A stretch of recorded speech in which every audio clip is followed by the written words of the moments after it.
Good to have you back. Let's talk power cuts now. We know they have been an ongoing nightmare for many Johannesburg residents, and it would seem that they have just become worse. Now, the city's MMC for Environment and Infrastructure Services, that's Michael's son, has intervened. Well, he's asked City Power to assess the situation and give him feedback on the constant outages.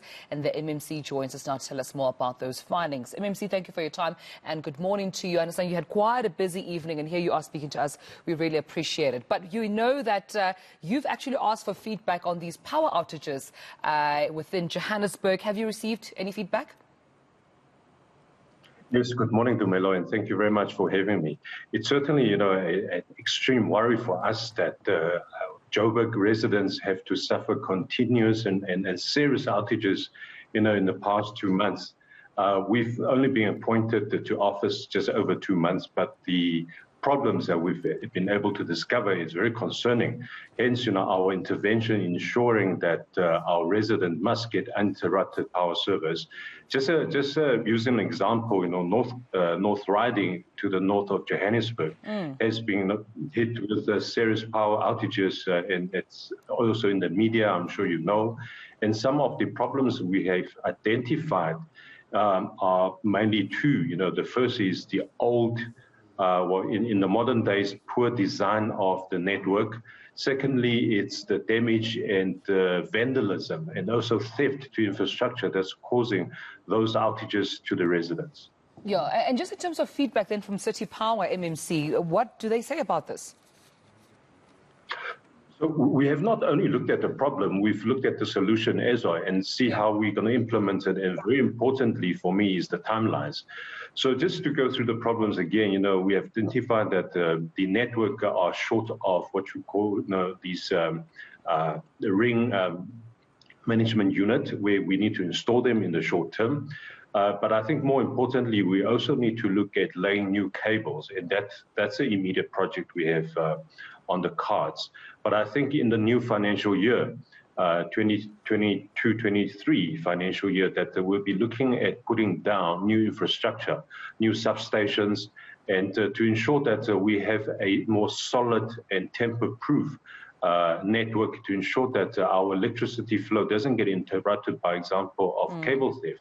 So that's something that we are definitely looking at, and we also need to ensure that we have that maintenance going. And one of the things that I'm very happy that about a month ago I made the public call to say that we want to reduce cable theft by 20% at the end of the year. Right. That has certainly yielded positive results. Yesterday, just to share with you in a different area, in Midrand, in Austin View, we had to go to the resort of pouring concrete over newly laid cable.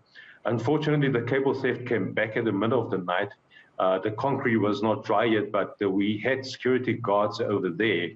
And the cable thief was caught red-handed. And obviously that cable thief is now sitting with the police. But it's those measures that we must now think about and deploy to ensure that we not only put down new infrastructure, but we must make sure to maintain it well. Absolutely. You mentioned areas such as Austin View, you mentioned, North Riding, but we also know parts of Witkoppen, for example, as well, and I'm sure many other parts, not mentioned right now, have been seeing those traffic lights being out on weeks on end, the traffic being unbearable, congestion there, obviously with possibilities of accidents therefore occurring. When do you think such issues, particularly pertaining to traffic lights and outages there, would be fixed?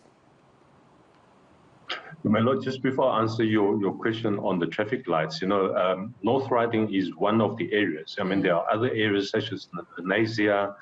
We are looking at Rudaport, one of the very old suburb of Johannesburg, Observatory. All these places we are focusing on to have, this immediate short-term solution.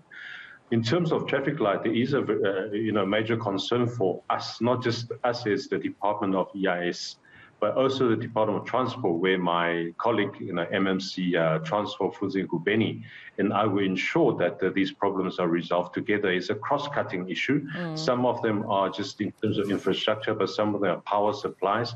So we ensure that we identify those problematic intersections. In fact, we've started on our Arisipateng project that will also carry out blitzes in different regions to fix potholes, to fix broken down traffic lights, we've cleaned the area. So it's those kind of interventions we are really deploying to ensure that we bring immediate relief and tangible relief to our residents. All right, we leave it there. Michael San, thank you so much, MMC, for your time this morning, of course, from the city of Johannesburg, showing us and all they're trying to do, of course, in terms of power outages in various parts of Johannesburg, and hopefully those could be attended to with the urgency that is, of course, required.